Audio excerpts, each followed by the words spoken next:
Hi friends, welcome back to mother lifestyle channel. என் பேர் சுதா. இன்றைக்கி நம்ம பார்க்க போகிற ரெசிபி இட்லி, தோசை, சாதம், சப்பாத்தின்னு எல்லாத்துக்கும் பொருத்தமான அருமையான சுவையில் பிகினர்ஸ் கூட ஈஸியாக பண்ணுற மாதிரி மட்டன் எலும்பு கறி குழம்பு தான் எப்படி பண்ணலான்னு பார்க்கலாம்.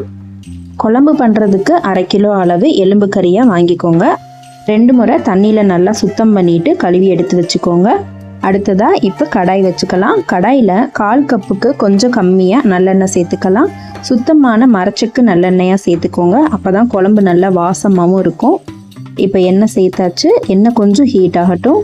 எண்ணெய் காஞ்சதும் 2 துண்டு பட்டை, ஒரு அன்னாச்சிப்பூ, 3 கிராம்பு, கொஞ்சமாக பிரியாணி இலை, கொஞ்சமாக கல்பாசி, 1 டீஸ்பூன் அளவு சோம்பு, இதை ஃபஸ்ட்டு தாளிப்பு பண்ணிக்கோங்க. எண்ணெயில் சேர்த்துருந்த வாசனை பொருட்கள்லாம் நல்லா பொரிஞ்சதும் இது கூடவே ஒரு கொத்தளவு கருவேப்பிலை சேர்த்துக்கோங்க. அடுத்ததாக ஒரு மீடியம் சைஸ் அளவு நீட்டமாக கட் பண்ணின பெரிய வெங்காயம் சேர்த்துக்கோங்க. இப்போ வெங்காயத்தை நல்லா எண்ணெயில் வதக்கி விட்டுக்கோங்க. வெங்காயம் ரொம்ப வதங்க வேண்டிய அவசியம் இல்லை. ஓரளவுக்கு கண்ணாடி பதம் வர அளவுக்கு வதக்கி விட்டுக்கோங்க. இப்போ வெங்காயம் நல்லா வதங்கிட்டு இருக்கட்டும். ஸ்டவ்வை லோ ஃப்ளேமில் வச்சு இப்போ நம்ம இந்த பொருட்களை அரைச்சிக்கலாம். சின்ன சைஸில் ஒரு பெரிய வெங்காயமும் 2 மீடியம் சைஸ் தக்காளியும் நல்லா மிக்ஸி ஜாரில் பிளெண்ட் பண்ணி எடுத்து சேர்த்துக்கோங்க. இது கூடவே குழம்புக்கு தேவையான அளவு உப்பு சேர்த்துக்கோங்க. இப்போ சேர்த்துருந்த தக்காளியெல்லாம் நல்லா வதக்கி விட்டுக்கோங்க. உப்பு சேர்த்து வதக்கும் போது தக்காளி சீக்கிரமாகவே நல்லா மசிய வெந்துடும். நல்லா வதக்கிக்கோங்க. இந்த அளவுக்கு நல்லா வதங்கி தக்காளியிலேருந்து தண்ணி பிரிஞ்சு வரும்.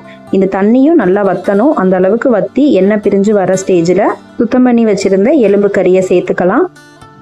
எலும்பு கறியை சேர்த்ததும் நல்லா ஒரு முறை கலந்து விட்டுக்கோங்க. வெங்காயம் வதக்கும் போதே இஞ்சி பூண்டு பேஸ்ட்டு நான் சேர்க்கலை. வீடியோ நடுவில் எந்த ஸ்டேஜில் எந்த அளவு இஞ்சி பூண்டு சேர்க்கணுன்றத சொல்லியிருக்கேன். வீடியோ ஸ்கிப் பண்ணாமல் பாருங்கள்.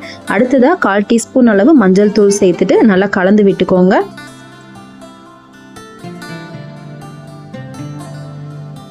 இந்த அளவுக்கு நல்லா வதக்கினதுக்கு அப்புறமா இப்போ கறிக்கு தேவையான அளவு தண்ணி சேர்த்துக்கலாம். 1 கப் அளவு தண்ணி சேர்த்துட்டு மூடி போட்டு 10 மினிட்ஸ் ஹை ஃப்ளேமில் வச்சு நல்லா வேக வச்சுக்கலாம். இப்போ 10 மினிட்ஸ் ஆனதும் ஓப்பன் பண்ணி பார்க்கலாம். கறியிலேருந்தும் நல்லா தண்ணி பிரிஞ்சு வந்து நல்லாவே வெந்துட்டு இருக்கு. ஃபஸ்ட்டு ஒரு 10 நிமிஷம் இந்த மாதிரி தனியாக வேக வச்சுக்கோங்க. அதுக்கப்புறமா மசாலா சேர்த்துக்கலாம். குழம்புக்கு 2 டேபிள் ஸ்பூன் அளவு மல்லித்தூள் சேர்த்துக்கோங்க.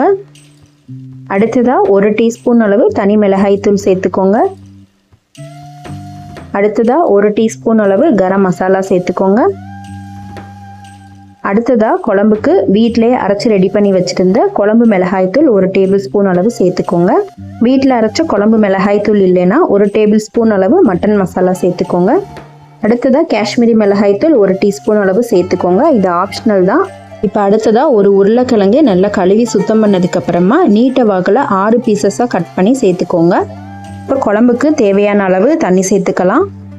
3 கப் அளவு தண்ணி சேர்த்துக்கோங்க. அப்போ தான் கறி நல்லா வெந்து வர்றதுக்கு கரெக்டாக இருக்கும்.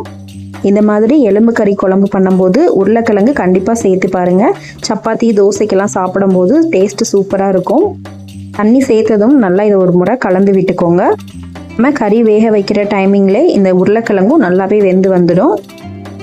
குழம்பை நல்லா கலந்து விட்டாச்சு. உப்பு செக் பண்ணிவிட்டு மூடி போட்டுக்கோங்க. 10 நிமிஷம் ஹை ஃப்ளேமில் வச்சு நல்லா கொதி வந்து நல்லா வேகட்டும். குழம்புக்கு எக்ஸ்ட்ரா வாசத்துக்கும் இதோட டேஸ்ட்டுக்காகவும் கடைசியாக 2 பொருள் இது கூட நம்ம சேர்க்க போகிறோம். இப்போ இது நல்லா கொதி வந்துட்டுருக்குல்ல, இந்த ஸ்டேஜில் 4 பல் பூண்டு, கொஞ்சமாக ஒரே ஒரு துண்டு இஞ்சி, இதை நல்லா இடித்து வச்சுக்கோங்க. ஆரம்பத்திலே இஞ்சி பூண்டு பேஸ்ட்டு சேர்த்துருக்க மாட்டேன். இந்த ஸ்டேஜில் லாஸ்ட்டாக சேர்த்து பாருங்கள்.